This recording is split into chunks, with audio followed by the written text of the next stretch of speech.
DElEd के first semester students के लिए आज की वीडियो बहुत ही ज़्यादा इंपॉर्टेंट होने वाली है, क्योंकि आज की इस वीडियो में हम यहाँ पर बात करने वाले हैं कि डीएलएड में कब बैक लगती है और बैक लगने पर क्या होता है। इसके साथ ही जो पूरा सेमेस्टर बैक है वो कब होता है, इन सभी चीज़ों के बारे में आज की इस वीडियो में डिटेल से बात करेंगे। तो अगर आप चैनल पर नए हैं तो चैनल को सब्सक्राइब करके बेल आइकन जरूर प्रेस कर लीजिए और इस वीडियो को अपने अदर फ्रेंड्स के साथ भी ज़्यादा से ज़्यादा शेयर कीजिए, क्योंकि बहुत सारे स्टूडेंट्स कन्फ्यूजन में रहते हैं। जो फर्स्ट सेमेस्टर में होते हैं उनको जानकारी नहीं होती है कि अगर फेल हो जाते हैं तो आगे क्या होता है, कैसे क्या करना होता है। इसके साथ ही अगर पूरा सेमेस्टर बैक हो जाता है तब उस कंडीशन में क्या होता है। तो सारी चीज़ें आज की इस वीडियो में हम यहाँ पर डिस्कस करने वाले हैं। सबसे पहले यहाँ पर आपको बता दें, आपकी जो परीक्षाएं हैं वो आज यानी कि 8 अगस्त से स्टार्ट हो चुकी हैं फर्स्ट सेमेस्टर में डीएलएड की। तो सभी स्टूडेंट्स अच्छे से अपनी परीक्षाएं दें, कोई भी स्टूडेंट्स यहाँ पर फेल ना हो पाए, इस तरह से यहाँ पर परीक्षाएं दें। तो सबसे पहले यहाँ पर बात कर लेते हैं, अगर आप किसी भी एक सब्जेक्ट में फेल हैं जिसकी यहाँ पर आप एक मार्कशीट देख पा रहे होंगे, ये फर्स्ट सेमेस्टर की है 2018 बैच, ठीक है। ये फर्स्ट प्रथम सेमेस्टर की ही मार्कशीट है।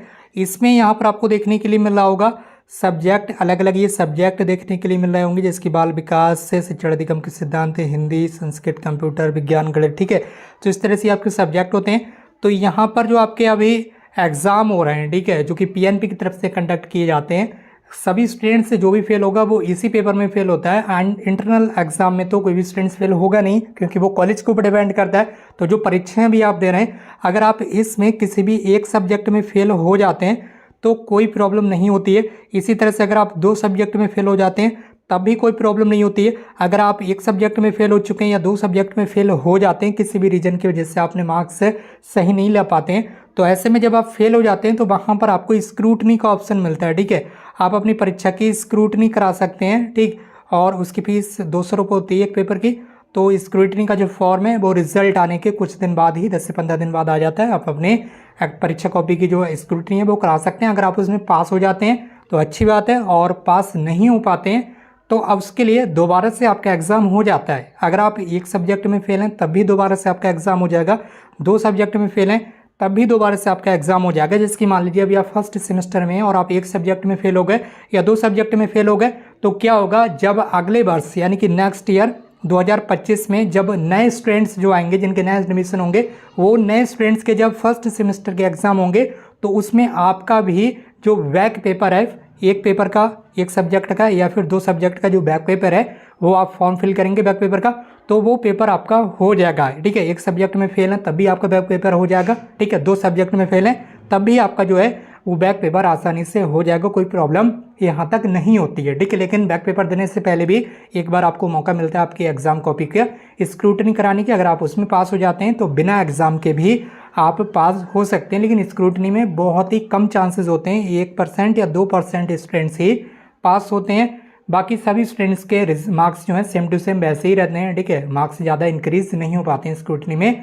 ज़्यादातर स्टूडेंट्स को दोबारा से बैक पेपर का एग्ज़ाम देना पड़ता है अगर कोई स्टूडेंट्स एक पेपर, एक सब्जेक्ट या फिर 2 सब्जेक्ट में फेल हो जाता है तब, ठीक है। तो ये 2 कंडीशन हो गई आपके एक सब्जेक्ट की और 2 सब्जेक्ट में फेल होने पर। तो इससे आप घबराएं नहीं और निश्चिंत होकर परीक्षा दें, और कोशिश यही करें कि किसी भी सब्जेक्ट में आपकी बैक ना लग पाए, यानी कि फेल ना हो पाए, ठीक।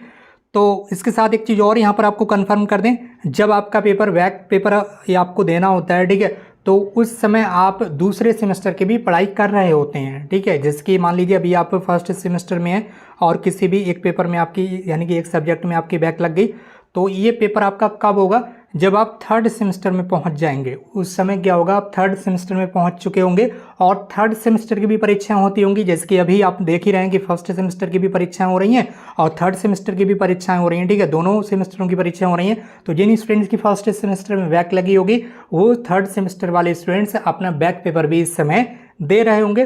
तो उस समय आपको अपने अगले सेमेस्टर की भी पढ़ाई करना होती है, और एक सब्जेक्ट या 2 सब्जेक्ट में अगर आपकी बैक है तो उस पेपर को भी आपको उस समय देना पड़ता है, ठीक है। तो ये सारी चीज़ें आप समझ गए अच्छी तरह से। अब एक कंडीशन होती है आपकी, अगर आप 2 से ज़्यादा सब्जेक्ट में अगर आपकी बैक लगती है, मान लीजिए यहाँ पर आपकी बाल विकास में भी बैक लग गई, ठीक है, विज्ञान में भी बैक लग गई और मैथ में भी बैक लग गई। अब ये हो गए आपके 3 पेपर, ठीक है, यानी कि 3 सब्जेक्ट हो गए। अगर आपके 3 सब्जेक्ट में बैक लगती है यानी कि 2 से ज़्यादा, ठीक है, 2 तक कोई प्रॉब्लम नहीं है। जैसे ही आपके ये तीसरे सब्जेक्ट में बैक लगेगी या ये 3 से ज़्यादा सब्जेक्ट में बैक लगती है, मान लीजिए किसी की 4 सब्जेक्ट में भी बैक लग जाती है, वैसे तो ऐसा होता ही नहीं है, लेकिन कभी कभी ऐसा हो जाता है। जो स्टूडेंट्स पढ़ाई में कमज़ोर होते हैं या कुछ अदर प्रॉब्लम्स हो जाती हैं उनके सामने, तो परीक्षा में सही से नहीं लिख पाते, तो उनकी अगर 2 से ज़्यादा सब्जेक्ट में बैक लगती है तो उस कंडीशन में क्या होता है, आपका अगले सेमेस्टर में एडमिशन ही नहीं होता है, ठीक है। जैसे कि मान लीजिए आपके 1 सब्जेक्ट में बैक लगी या 2 सब्जेक्ट में बैक लगी, तो आप अगले सेमेस्टर में पहुंच जाएंगे, आप नेक्स्ट सेमेस्टर की पढ़ाई करने लगेंगे। जिसके फर्स्ट सेमेस्टर में है तो सेकंड सेमेस्टर में आपका एडमिशन हो जाएगा और आप सेकंड सेमेस्टर की तैयारी करने लगेंगे। लेकिन जैसे ही आपकी 2 से ज़्यादा सब्जेक्ट में बैक लगती है, ठीक है, किसी भी 3 सब्जेक्ट में मान लीजिए अगर आपकी बैक लग जाती है, तो आप अगले सेमेस्टर की पढ़ाई नहीं कर पाएंगे, ये आपको ध्यान रखना है। और अगले सेमेस्टर की जब आपकी पढ़ाई नहीं होगी तो पूरा 1 साल आपका बर्बाद हो जाएगा।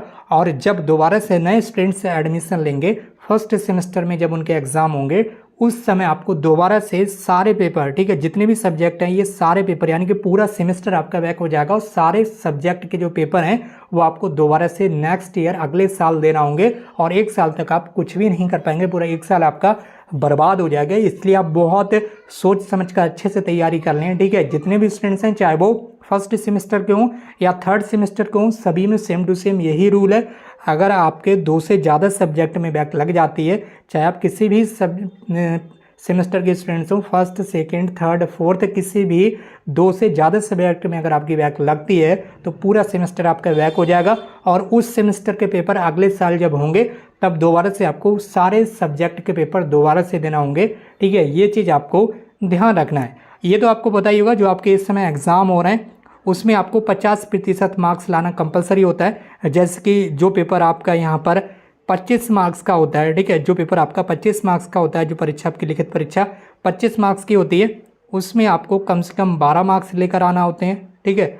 और जो परीक्षा आपकी 50 मार्क्स की रहती है, ठीक है, जो परीक्षा आपकी जैसे ये 50 मार्क्स की परीक्षा है तो इसमें आपको 25 मार्क्स लेकर आना होते हैं। जैसे कि यहाँ पर साफ साफ आप देख पा रहे होंगे मार्कशीट पर लिखा हुआ है पूर्णांक 50 अंक है, तो ये उत्तीर्णांक है, ये पूर्णांक है। उत्तीर्णांक मतलब पास होने के लिए आपको 25 अंक लाना कंपलसरी है, ठीक है।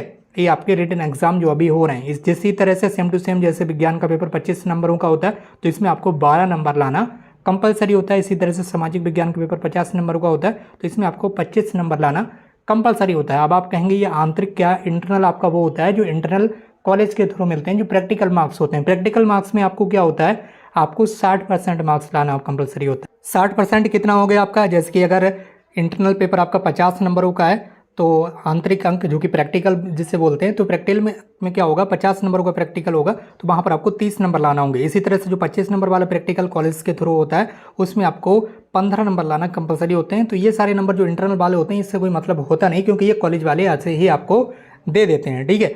बस जो मेन प्रॉब्लम होती है वो अभी आपके जो रिटन एग्जाम हो रहे हैं, ठीक है, पीएनपी के थ्रू जहां आपका सेंटर गया होगा अलग अलग कॉलेजेस में, वो मेन प्रॉब्लम होती है। इससे आप बच कर रहें। अगर इसमें आपकी बैक लगती है तो फिर बहुत ही बुरी तरीके से आपकी बैक लग जाती है और आगे आपको डबल सब्जेक्ट की या सेमेस्टर की जो पढ़ाई है वो करना रहती है।